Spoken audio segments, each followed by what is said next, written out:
대손세액공제, 대손세액공제 뭐 이런 거지. 내 물건을 팔았어. 물건을 외상으로 팔았어. 매출채권 100자를 외상으로 팔았습니다. 근데 이제 부가세 붙이지 않습니까? 부가가치세 예수금 해서 받을 돈이 110이야. 이것이 매출세액에 꽂히는 거죠. 부가세 예수금은 이제 부채죠. 왜냐면 우리가 3개월에 한 번씩 신고 납부하는데 3개월 안에 세금 내야 되는 거잖아. 그래서 나갈 돈에서 부채. 그게 부가세용으로 이제 매출세액이 되는 겁니다. 그 상황은 이거죠. 내가 물건 팔았는데 돈 한 푼도 못 받았습니다. 근데 지금 뭡니까? 세금은 내는 거야. 조만간 세금 낼 거다. 어쨌든 나 세금 조만간 낼 거고 3개월 안에. 그럼 이거 세금 냈잖아. 근데 문제는 돈 하나도 못 받았어. 야, 돈 하나도 못 받았는데 110 못 받았는데 지금 세금만 10을 낸 거야. 거기까지는 오케이. 근데 나중에 대손이 발생했을 때 향후 대손 발생 시 요거 매출세액에서 이제 까줘야 된다는 것이지.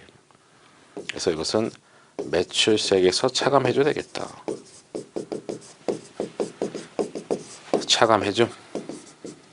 뭐냐면 우리가 요 10만큼 세금 냈는데 돈을 이제 못 받았어. 돈을 떼어먹힐 만한 그런 객관적인 사유가 발생했어. 그게 대손 발생시잖아. 그럼 이제 우리 부가가치세 개념 자체가 대신 세금 가져서 대신 내주는 그런 컨셉인데, 대신 심부름꾼 역할하는 그런 컨셉인데, 내가 세금을 미리 냈다 이거요. 그럼 실제로 돈을 나중에 못 받았어. 그럼 세금 다시 받아야 되겠지, 그치? 내가 대신 냈으니까 국가에서 도와줘야 되겠지. 야, 요거 나중에 매출세액에서 깔아 이거지. 요게 대손세액 공제예요. 분계상으로 뭐 이렇게 되는 거지.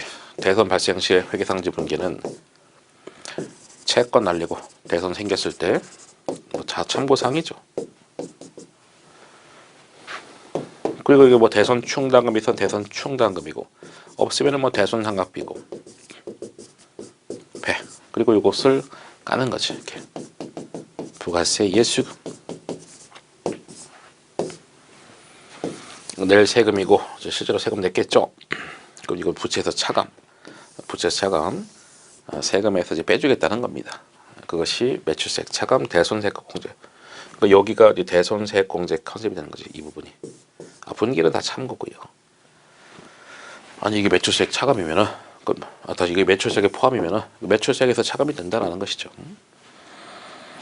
그래서 부가세가 간접세 구조이기 때문에, 아니 대신 내가 대신 세금 냈는데 대손 발생하면은 국가에서 10만큼 세금 내지 마, 돌려줘라, 뭐 이런 컨셉이 되겠지. 다만 이제 기존에 있는 매출세액에서 차감하는 그 방식을 채택해서 매출세액 차감이다라고 하는데, 그게 이제 대손세액 공제다. 사업자가 공급한 재화 용역에 대해서 매출자금 또는 미수금, 하여튼 뭐 채권에 대해서 전부 또는 일부를 대손하게 돼서 부가세를 회수할 수 없을 때, 그러니까 대손 발생했을 때 사업자는 거래 징수하지 못한 금액에 대해서 부가세 납세 의무가 있는데, 그러니까 돈을 하나도 못 받은데도 불구하고 우린 부가세를 냈지 않냐, 10만큼. 이런 경우에 거래 징수하지 못한 부가세를 매출세액에서 차감할 수 있게 함으로써 자금 부담을 완화시켜주는 것인데 대손세액 공제 컨셉이다. 그러니까 매출세액 차감이다라는 것이죠. 물론 대손 사유가 충족됐을 텐데 동일부 일반의 소득세법, 법인세법에 따라서 대손급 인정되는 경우인데, 뭐 사실 회계랑은 뭐 내용이 흡사한 것이죠. 대손 사유가 발생할 때, 예를 들어서 뭐 채무자가 파산했다, 뭐 소멸시가 완성됐다, 이런 것들, 뭐 채무자가 뭐 감옥에 갔다, 죽었다 등등, 이런 것들이 다 있을 때, 객관적인 사유가 있을 때 대손세액 공제를 적용받는 것이다. 그 다음에 회생계획 인가 결정에 따라서 채무를 출자하는 경우에, 그러니까 채무자가 어려우면은 채권 채무 재조정 이런 걸 하는데, 출자 전환의 케이스, 우리 지금 채권자잖아. 출자 전환의 기본 분기가 이거잖아요. 예를 들어 우리는 은행이야, 채권자. 채권 포기하고 주식 같은 거 받는 거지. 뭐 매도 가능 증권 또는 뭐 단기 매매 증권. IFRS라면은 뭐 FBPL, FBOCI 금융자산. 그리고 이거 그 채권을 만약에 100을 이제 포기했고, 내 주식을 이만큼 받는 거야, 공정가치. 그리고 또 뭐 대손 발생했다 이거지. 대손 충당금 있으면 걔부터 날리고, 없으면 대손 상각비. 이게 이제 출자 전환의 기본적인 분기거든요, 채권자 입장에서. 이것도 다 대손 발생한 거 아니겠냐 이거지. 출자 전환의 경우에 채권자도 다 대손 발생한 그런 컨셉으로 보고 있다 이겁니다. 분기는 다 참고 목적이고요. 하여튼 요랬을 때 한해서, 이런 사유가 발생할 때 한해서 대손세액 공제를 적용받는다. 금액은 박스에 대손세금 대손 금액 곱하기 110분의 10. 이거 왜 그렇게 된 겁니까? 여기서 봤을 때는 이제 이게 대손이 발생한 게 110이야. 대손 발생한 게. 그럼 대손세공제 요 10은 어떻게 나온 거야? 전체 대손금 발생한 거 곱하기 110분의 10만큼 하면은 10이 되잖아. 됐죠? 내가 돈 떼어먹힌 게 110이야. 그럼 대손금 요 세금 부분만 하면은 110분의 10이 되겠지. 왜냐면 원본이 예를 들어 100인데 세금 부분이 10이잖아. 110. 110분의 요 10. 요 부분이 세금 아니겠냐. 아니 뭐 그런 얘기 아닙니까? 음식점 가서 밥을 먹는데 11,000원이래. 부가세 얼마? 1,000원. 뭐 그거 아닙니까? 11,000원 곱하기 110분의 10에서 1,000원. 뭐 이렇게 하듯이 그게 세금 부분 아니겠냐. 상기산식에서 박스 밑에 대손 금액은 부가세가 포함된 금액이다. 여기서 말하는 것은 110이 되겠죠.